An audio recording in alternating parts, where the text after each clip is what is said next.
Mon nom est Alon Knoll, je suis producteur pour Take 5. Grégory Zalsman, on travaille ensemble, on est les deux gérants de la société Take 5. Maison de production belge. À la base, on n'est pas spécialisé en animation, mais tout commence par un coup de cœur et on suivait déjà depuis un petit temps un jeune réalisateur qu'on croit très doué. Quand on l'a approché en disant voilà, on voudrait travailler avec toi, est-ce que tu aurais quelque chose, un projet spécifique que tu voudrais développer? Il nous a parlé d'une animation, ce qui nous a surpris. Parce que son premier court-métrage avait beaucoup d'effets spéciaux, mais n'était pas une animation. Et on a été surpris, mais quand on a entendu que le sujet développé était une BD qui vient de Fluide Glacial, que je connaissais très bien, et Philippe Forster, qui est un des dessinateurs emblématiques de Fluide Glacial, soudainement, ça a ajouté à notre envie, parce que Forster, comme Sacha le dit, a bercé mon enfance, et quand je dis bercé, plutôt de façon cauchemardesque, parce que c'est des histoires très noires. Finalement, c'est une animation plus ou moins pour adultes. Sacha y avait réfléchi depuis longtemps, donc il est venu avec un dossier très préparé, où les techniques étaient déjà expliquées. Ça nous a convaincus de le suivre, on a dit ok d'accord, on va le faire.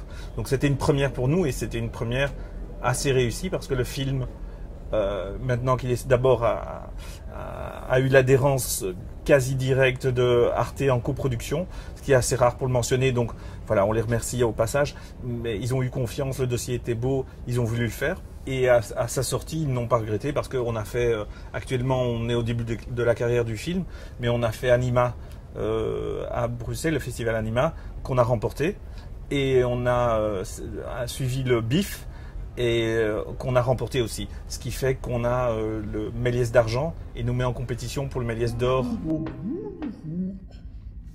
Moi, j'aime bien l'école. Mais Toto, il aime pas les chiffres et tout ça. Et un jour, c'était trop difficile.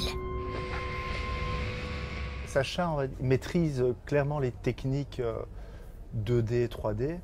Mais pour le coup, il a voulu revenir aux techniques anciennes, à savoir fabriquer réellement les poupées, lui-même aider d'autres gens, de les filmer sur fond vert et puis de les intégrer dans des décors qu'il a aussi lui-même construits. Donc Sacha a dû inventer des techniques pour pouvoir être dans le même timing autant sur ses travelling de décors que sur les travelling personnages, et que donc il a créer des petits skaters, des petites luges comme ça, des petits skateboards sur lesquels il a intégré des lamelles en plastique qui donnaient un petit cliquetis sonore sur lequel il s'est calé en post-production pour rendre le travelling cohérent.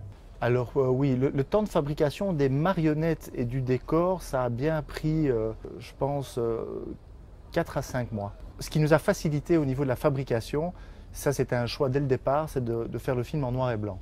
Ça a facilité, mais ça Sacha, pour des raisons techniques, peut-être l'explique dans son making-of, ça a facilité le keying.